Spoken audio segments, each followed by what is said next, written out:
Boolean function implementation. Boolean function implementation जो है, यहाँ पे हम किसी भी बूलियन फंक्शन को, जो हमारे पास 3 बेसिक लॉजिक गेट्स हैं, उनकी मदद से हम इम्प्लीमेंट कर सकते हैं। यानी आपको कोई फंक्शन दिया गया है और उसका आपने डिज़ाइन, एक डायग्राम बनाना है, एक डिज़ाइन बनाना है, तो कैसे बनाएंगे? तो जाहिर है कि हमने हर ऑपरेटर को उसके सिंबल से रिप्लेस करना होता है इक्वेशन को, ठीक है। जैसे हमारे पास 3 बेसिक सिंबल्स हैं तीनों बेसिक ऑपरेटर्स के लिए। एंड के लिए हमारे पास ये सिंबल यूज होता है, ये कहलाता है 2 इनपुट एंड गेट। यहाँ इसके 2 इनपुट्स हैं और ये यील्ड करता है दिस वैल्यू, दिस एक्सप्रेशन। इसी तरह आर गेट जो है, इसको कहा जाता है आर गेट, ये हमारे पास आर ऑपरेशन के लिए यूज होता है। ये वाला जो स्पेसिफिकली पर्टिकुलरली दिस वन, ये है 2 इनपुट आर गेट, और यहाँ ये इस एक्सप्रेशन को रिप्रेजेंट कर रहा है। इसी तरह एक्स कंप्लीमेंट को रिप्रेजेंट करने के लिए नॉट गेट जो यूज होता है वो ये है। इन गेट्स के, ये जो हमारे पास मल्टीपल इनपुट गेट्स हैं, ये तो एक यूनरी सिंगल इनपुट गेट है, इसको छोड़ के बाकी जो 2 गेट्स हैं, ये हमारे पास मल्टीपल इनपुट्स भी हो सकते हैं इनके। जैसे कि 2 से ज़्यादा इनपुट्स भी इनके हो सकते हैं। जैसे कि ये एक एंड गेट है जिसके 3 इनपुट्स हैं और ये इक्वल है दिस एक्सप्रेशन के, ठीक है। इसी तरह हमारे पास ये एक आर गेट है जिसके 4 इनपुट्स हैं, और 4 इनपुट्स के ज़रिए हम इनको एक्सटेंड कर सकते हैं इस ऑपरेशन को इस तरह, ठीक है। जैसे कि इसके 4 इनपुट्स हैं ए बी सी डी एक आर गेट के, तो इसका जो आउटपुट आएगा वो क्या होगा, A OR B OR C OR D. जिस तरह के 2 इनपुट के लिए इसका आउटपुट ये था, ठीक है। अच्छा, ये जो फिगर है ये चैप्टर 1 में के आखिर में मौजूद है, ठीक है। अब देखें, एक एग्जांपल्स देखें बूलियन फंक्शन इम्प्लीमेंटेशन के। हमारे पास ये फंक्शन है, ठीक है, जिसमें जैसे कि वही फंक्शन जो अभी हमने इसका तो टेबल भी देखा, एक्स वाई जेड कम्प्लीमेंट। तो इसमें अगर आप ज़रा गौर से देखें तो ये क्या है, एक एंड ऑपरेशन है पूरा। अगर आप इसको ज़रा गौर से देखें तो ये हमारे पास एक्सटेंडेड एंड गेट की मदद से, जैसे कि ये 3 इनपुट एंड गेट था, ये यूज़ करते हुए हम इसको आसानी से इम्प्लीमेंट कर सकते हैं। लेकिन सबसे पहले जो z है, z को इनपुट करने से पहले हमने उसको उसमें नॉट अप्लाई करना होगा, इसको इन्वर्ट करना होगा, ठीक है। तो इसके लिए हम अप्लाई करेंगे z को एंड ऑपरेटर्स, एंड गेट में इनपुट से पहले नॉट ऑपरेटर, नॉट गेट से गुजारना पड़ेगा z को, ठीक है, x y और z।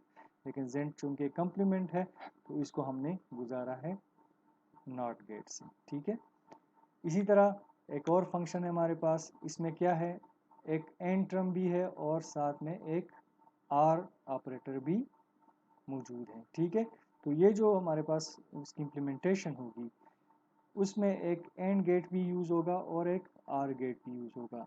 सबसे पहले जो y है उसको कंप्लीमेंट किया गया है, z मौजूद है अपनी जगह, ठीक है। दोनों आपस में एंड हुए हैं तो एंड, यहाँ से एंड गेट हमने यूज़ किया।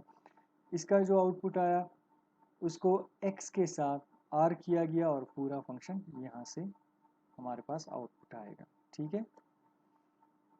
एक और एग्जांपल, इनके 2 मज़ीद एग्जांपल्स, जैसे कि ये वाला एग्जांपल है, इसमें देखें 1 2 3 3 हमारे पास एंड टर्म्स हैं, तो हमारे पास 3 एंड गेट यूज होंगे और ये इन सब को आपस में क्या किया गया है, आर किया गया। तो हम एक एक्सटेंडेड आर गेट यूज करते हुए इन सब को आपस में आर कर सकते हैं, ठीक है। तो देखें, इस तरह आप ज़रा ये बुक में फिगर 2.4 को देखें, इसकी पूरी तफसील भी बुक में दर्ज है, वो पढ़ लीजिएगा, ठीक है। लेकिन आसान मेरे ख्याल में आप समझ गए होंगे कि कैसे हम इम्प्लीमेंट कर सकते हैं।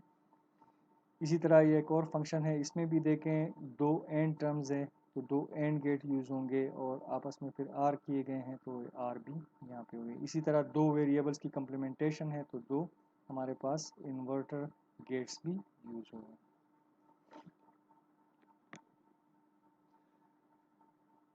इसी तरह अलजेब्रिक मैनिपुलेशन की तरफ हम जब आते हैं, तो अलजेब्रिक मैनिपुलेशन जैसे पोस्टुलेट्स को और थ्योरम्स को यूज़ करना क्यों हम यूज़ करते हैं? तो इसको हम यूज़ इसलिए करते हैं कि हमारे पास जो फंक्शन आता है, जो अलजेब्रिक फंक्शन आता है, वो अगर हम एज इट इज़ इम्प्लीमेंट करें तो वो उसमें जो कास्ट, उसमें इक्विपमेंट्स ज़्यादा दरकार होते हैं। जैसे एग्जांपल से आपको समझ आएगी, यहाँ थोड़ा सा पढ़ लें। algebraic manipulation that is use of postulates and theorems to minimize the number of literals and terms in a Boolean function results in a function requiring less equipment, hence less cost and time। यानी अगर आपके पास, अगर हम एक, हमारे पास एक function है, suppose this one, ठीक है, और हमने इसको इम्प्लीमेंट करना है, ठीक है, यानी इनको गेट्स की सूरत में डालना है, इम्प्लीमेंट करना है, तो हमारे पास जो इक्विपमेंट्स यानी वायर्स वगैरह, गेट्स वगैरह, ये ज़्यादा दरकार होंगे, ठीक है। लेकिन अगर हम इसको किसी तरीके से अलजेब्रिक मैनिपुलेशन करके, यानी पोस्टुलेट्स और थ्योरम्स यूज़ करके मिनिमाइज़ कर सकें, तो हमारे पास जब फंक्शन मिनिमाइज होगा तो जाहिर है कि इसका जो सर्किट होगा वो भी मिनिमाइज होगा, यानी उसमें भी जो गेट्स दरकार होंगे वो लेस रिक्वायर्ड होंगे, लेस नंबर रिक्वायर्ड होंगे, वायरिंग भी इसकी कम ज़रूरत होगी। तो जब गेट्स और वायरिंग की कम ज़रूरत होगी तो हमारे पास जो कास्ट है और वक्त है, टाइम है, उसकी भी बचत होगी, ठीक है। तो ये इसको कहते हैं अलजेब्रिक मैनिपुलेशन। जैसे ये वाला एक फंक्शन है, ठीक है, इसको ज़रा अगर अगर आप देखें और इसको इसी तरह हम इम्प्लीमेंट कर दें तो हमारे पास इस तरह इसका इम्प्लीमेंटेशन इसकी इस तरह बनेगी। इसमें एक एंड गेट यूज़ हुआ है, एक आर गेट यूज़ हुआ है और एक नॉट गेट यूज़ हुआ है, और काफ़ी वायरिंग भी इसमें यूज़ हुई है। लेकिन अगर हम इसी फंक्शन को सिंप्लीफाई कर दें यूजिंग अलजेब्रिक पोस्टुलेट्स और थ्योरम्स, तो हमारे पास इसी फंक्शन को, इसी काम को हम इस एक गेट की मदद से भी हल कर सकते हैं। कैसे? देखें, यही फंक्शन हमने यहाँ पे लिखा है, ठीक है।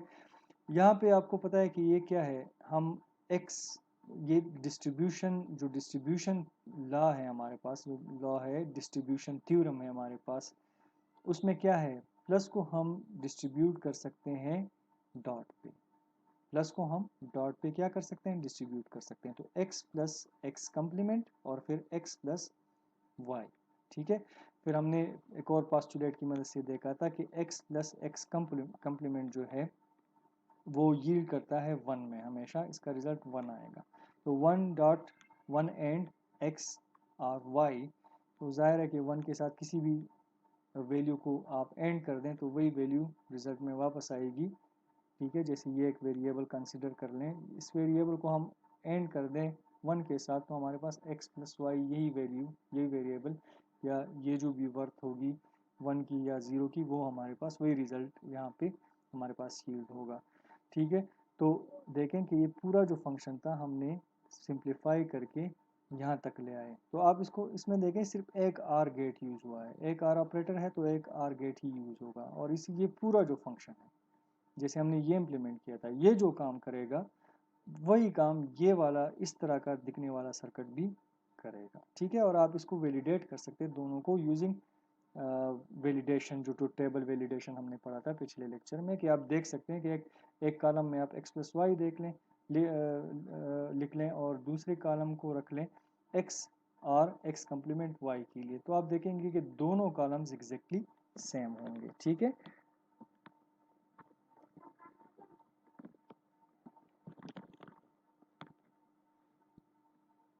अच्छा, इसके अलावा आप जो है बुक में सिंप्लीफिकेशन के लिए ये एग्जाम्पल भी पढ़ सकते हैं, ठीक है। ये बहुत सारे एग्जाम्पल्स मौजूद हैं इसमें, आप देख लें। जैसे कि हमने ये पहला एग्जाम्पल अभी सॉल्व करके देख लिया, इसकी इम्प्लीमेंटेशन भी देख ली। तो असल में क्या है कि अलजेब्रिक मैनिपुलेशन जो है, बूलियन अलजेब्रिक मैनिपुलेशन, हम सिंप्लीफिकेशन के लिए तो यूज़ करते हैं, लेकिन इतनी ज़्यादा इसके कोई रूल्स नहीं है, कि कोई मतलब कोई फिक्स्ड रूल्स नहीं है कि आप वो रूल्स फॉलो करते हुए किसी भी फंक्शन को सिंप्लीफाई कर सकते हैं, यानी गारंटी नहीं करता कि आपको ये फंक्शन कोई है जो है वो सिंप्लीफाई करके देगा। इसके लिए बहुत सारे और मेथड्स हैं जो हम आने वाले चैप्टर्स में पढ़ेंगे, जैसे कार्नाप मैप है, टेबुलेशन मेथड है, ठीक है। तो जो ये तरीका अभी आप कोशिश करें कि ये एग्जांपल होमवर्क के तौर पे कर लें। ये सारी चीज़ें, ये जो बहुत सारे प्रॉब्लम्स दिए गए हैं, इनको सॉल्व भी किया गया है, इसको सॉल्व करने का तरीका देख लें और इनकी मदद से एक्सरसाइज को सॉल्व करने की कोशिश करें।